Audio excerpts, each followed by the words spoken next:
Hi, ladies. Welcome to another episode of Femalepreneur Coach podcast. I'm your host, Rebecca Barr, and in today's podcast episode, I'm also streaming this live inside my community Facebook group, the Aligned, Empowered and Abundant community. If you would like to join it, I'll pop the link on the show notes. But essentially, what I wanted to share with you today was the 5 things that I did when I first became a business mentor and coach that enabled me to get my first 10 clients, which didn't rely on a social media presence that most startups won't do. So if you are interested in that, obviously follow along and listen to today's episode. So this is something that has come up. One thing I like to do as a business coach is to keep my content like really innovative, really fresh, and that comes from like being in the moment and being inspired by the things that are going on around me, things that me and my clients are talking about, and all the things. And I was having a conversation with a couple of friends yesterday and clients, and they were saying how like they really struggle with finding new clients on social media. Now, there's so many things that go into a social media strategy anyway. It would be impossible for me to like be able to diagnose without doing a full audit as to what parts of the process. Typically, it is your positioning, it's your messaging, it's your consistency, it's the value element, it's your leadership, the activation, the content, and all of the things. But it was just, to me, it was so clear, like they are missing the biggest piece of when I want to find new clients, what do I need to do? It's the innovation, it's the authenticity, it's the originality in terms of lead generation. Like you can find clients absolutely anywhere. There are billions of people in this world. You don't have to rely on the algorithm gods and the visibility you have on your stories. It's like you start a business and straight away now, definitely since COVID, like the mindset is, right, how do I get onto Instagram and build a following? How do I get onto TikTok and build a following? And it's like, actually, there's so much more that could come before that process, before you even get on socials. And when I became a coach and a mentor, I didn't even have an Instagram page for like probably a year, if not maybe like a year and a half. I think it was only like after COVID that I really like then pivoted and made it much more of a priority to get an online presence. But up until that point, I was still getting clients, I was still making money, I was still serving and still doing my thing and still running like really successful businesses alongside that. Like my main business venture, my barbershop, I only sold that at the beginning of last year. So up until then, I was still like and I still am running multiple business ventures, still investing in multiple business ventures, because I am an entrepreneur at heart. It's not just about coach, like I actually have businesses. I actually walk my walk and embody what I'm talking. So when I tell you that a lot of the strategies in the online space, if you did that in any other scenario in business, you would not have a business. If you literally relied on trending reels, on trying to seek the approval of people online, like love me, love me, love me, and doing this whole show, a pony dance, waiting for people to choose you, then you wouldn't have a business. And if you were relying passively on hashtags, or equally like sliding into people's DMs, pretending that you care about the picture of their kids when really you want to sell this thing over here, you wouldn't have a business. When I look back to my brick and mortar business, my barbershop, if I like was literally just going around, people's like, hey, you've got hair. How's your hair hanging? Like, how's it going? Would you have you ever thought about getting a haircut before? Would you maybe like to come over here and like, we'll give you a haircut? Like, what? No, like literally it was like, I have a business, I have a service. Like, you have to be so much more, first of all, obsessed with what you do, and literally, get out there, commit to getting visible, commit to building a reputation, commit to getting goddamn good at what you do, so that your reputation precedes you, so that people are willing to refer you. If I had to rely on trending reels, hashtags, and warming up cold audiences before I could even sell anything, I wouldn't have a goddamn business. Like, this to me blows my mind. It's like such a chicken, like it's such a reversal of how it works in business in the real world, that it blows my mind that this is what other business coaches teach. And it just goes to show that they aren't entrepreneurs, they are just online business coaches. And that isn't a bad thing, because you can make a hell of a lot of money doing that.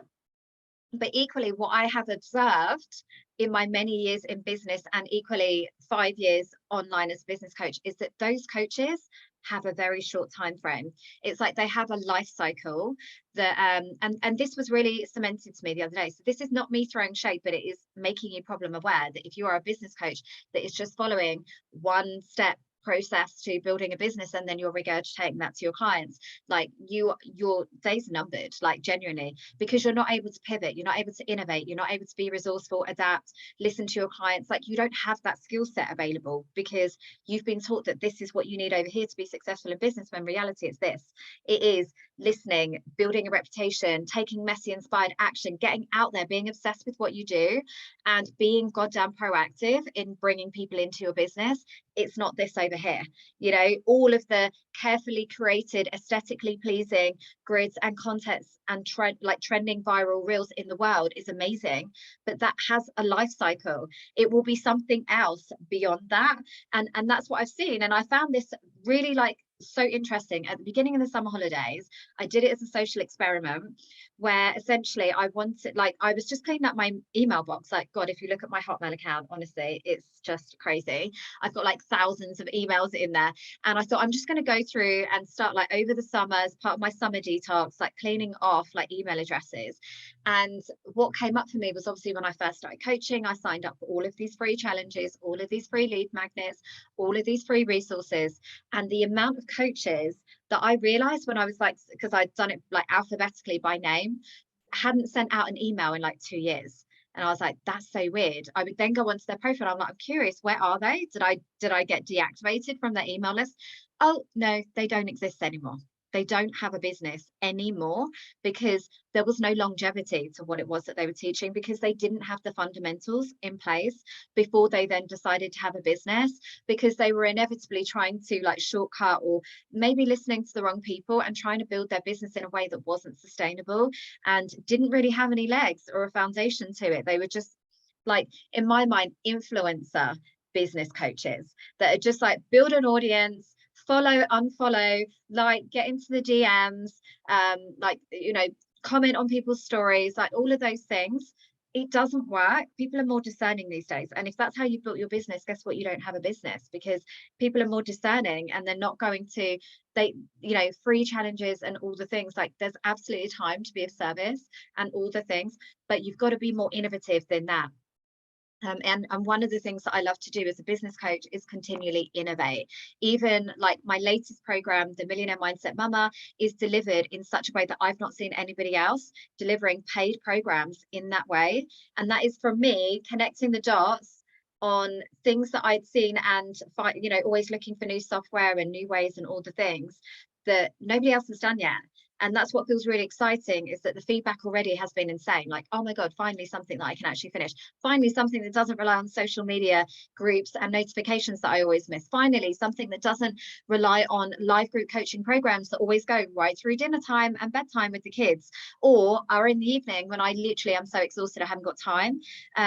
So like, but that comes from me being innovative. I believe that's what why I also consult for other business coaches, why I consult for other coaches in the online space, why I am in the process of scaling my Done For You agency, because it's the business of business that drives me as a business coach. It means that my clients don't do things like everybody else, and God forbid if they ever do and they say that it came from me, I would be mortified. That's why I have so much like community, and why I run my mastermind like a mastermind, because it's about getting women together that are already, you know, I'm not special. We all have that resourcefulness and creativity. We all have that feminine energy available to us, but we forget and we look outside of ourselves and rely on everybody else to give us the solutions and the answers and all of the things. And we forget that we have like all of this incredible, like feminine creative energy inside us. When you get then a group of women like that together, who are original thinkers, who love to be innovative, who want to find their own way and do it in their own way and not do it like them, everybody else, so that they can stand online and have a sustainable business, that's when true magic and innovation happens. I've got lots of events coming up over the next few months to watch this space, and they are not being delivered in a way that anybody else is doing it. I guarantee that. I absolutely guarantee that. Nothing that I do will ever be the same as anybody else. And it's not because I don't believe that success leaves clues, but it's because I don't ever want to be in a place where I am comparing myself to other people, or I don't feel like I am bringing something interesting or different or valuable to the collective. I don't ever want to feel like I'm going through the motions in my business just to make money. That doesn't excite me as an entrepreneur or as a manifesting generator. Like, it needs to feel fresh, it needs to feel exciting, or I'm just not about that life. So one thing I wanted to share with you today was 5 things that I did when I first started my coaching business that most startups don't do, that were really little investment other than time and energy, but really got me the most bang for my buck. So this is the thing, like, you could have the most carefully curated content and grid and all of the things and be consistent AF, but that is still going to take a minute. That is still going to take a minute, unless you have super activating and potent content, which takes time to get that depth and that clarity and that originality in your content and that activation, because typically you're drawing on experiences and all the things that takes time to get there. If you are, so if you're first like out of the gate and you're wanting to just get to the good bit, like, goddamn, serve my clients and just get more like experience and depth under your belt, then these are the things that I would encourage you to do. Because everybody else will be telling you straight away, get an Instagram page, straight away get a TikTok page, straight away get a Facebook group. And actually I didn't even have any of that for the first year. So the first thing that I did was I mentored for free. Yes.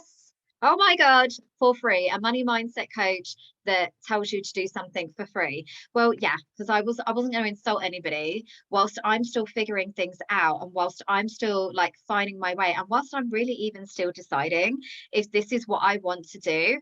I wanted to just be of service and just see what happened, without pressure, without this constant pressure to like get money straight away in the bank, to let it build organically, to let me find my own way and make some mistakes with minimal risk and skin in the game, just to see if it's even what I wanted to do. Like, most people are not prepared to play the long game.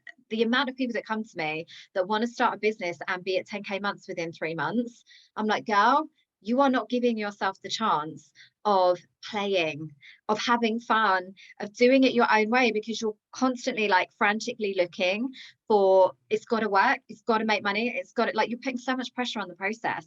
And you know what, if that means then that you need to have a job or some other income whilst you build this business, please do it. Like, gift yourself this permission of doing it in a way that really feels aligned, that really feels fun. Don't be afraid to get your financial security from somewhere else, so that this can be your passion, this can be your soul's purpose. It doesn't have to, like, you don't have to squeeze every element of goddamn fun out of it. So, because it's got to be monetized from the outset. Like, allow yourself to grow into this role and allow your business to be more than just a money making thing. Obviously from there you can go away and refine your process. You can, now, God, my clients make money hand over fist because they have tightened up every element of their business, so they're never leaving money on the table and all the things. But at the beginning, while you're still like finding your voice, finding your way, finding your methodology and how you want to work, allow it to just be fun. So I mentored young, like, entrepreneurial women at my local university and my local colleges, and just helped them to find their way. So what byproduct of this was that I actually realized I knew more than I realized, and it really took the pressure off having like lots of different certifications and all the things, because I had real world experience. So even though there were other people that they could have paid, there weren't people that had been through the experiences that I had. Very intuitively, I could identify opportunities where they were not making money, or they weren't clear, or they weren't focusing on the customer journey and building a reputation and a network and all of the things. So it actually then gave me the confidence to think, oh, actually, I know something here. So now I need to go and do more of that. And those testimonials really gave me the confirmation and the confidence and the feedback to go out and do more. I also joined my local Chamber of Commerce. So each community and county, and even like in the US, I think this is quite an American thing as well, they will have some sort of local business networking or growth hub, group, anything that you can join. Most people would rather bypass that and instead go and work with thousands of strangers online, which is fine. But you're missing so many people that actually need your help, that would probably actually you be the one to blow their mind, because they aren't in the online vortex of like, oh, there's a branding coach, oh, there's another branding coach, oh, there's another branding coach. These are like, I don't even know what branding is. These are going to be much more highly motivated, warm leads, that if you know what they need and you've got a solution, why would they want to look anywhere else? They're not going to be like, oh, you can help me, I know you, I've met you, I like you. You can also help me with what I need. Let me just jump on Instagram and see if I can find somebody else. They're going to be like, yes, please. Like, go help me with the thing. And I always used to really respect when I have my brick and mortar businesses and I get a salesperson that walks in the door and makes, gives me a solution to my problem, because I was like, I appreciate that proactive approach. And actually, why do I need to shop around and find somebody else? Like, you already know my business. We've had a meaningful conversation and you can literally get me up and running like tomorrow. Okay. And because that's the thing, business, like motivated business owners value their time and energy as much as their money, and they are willing to pay for solutions. So it's about like understanding that mindset.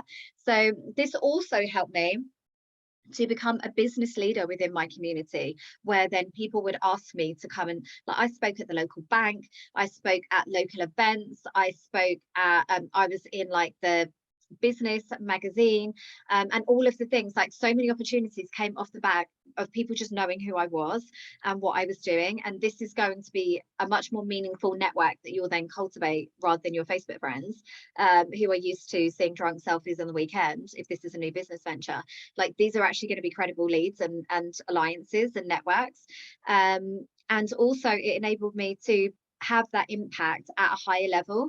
So as well as being part of the Chamber of Commerce, I was then invited to join like working parties for things that were like shaping the landscape of the high street. So, do we just go with more housing development? How the footfall of where I was, sorry, the outline of the high street was protected because it's a royal borough. So it's like, how do we be really innovative and creative with how to use those empty units? Because we know that the footfall of the retailers in my local area and across the UK economy is dying and decreasing. But how do we still keep getting people to come in to the high street and use it still as a community space? So I was on working parties with that. It gave me access to incredible other business leaders from different industries with different perspectives. Like, it really just gave me such a great foundational knowledge of not always being in the rooms where you are the big fish. Like, I really loved it.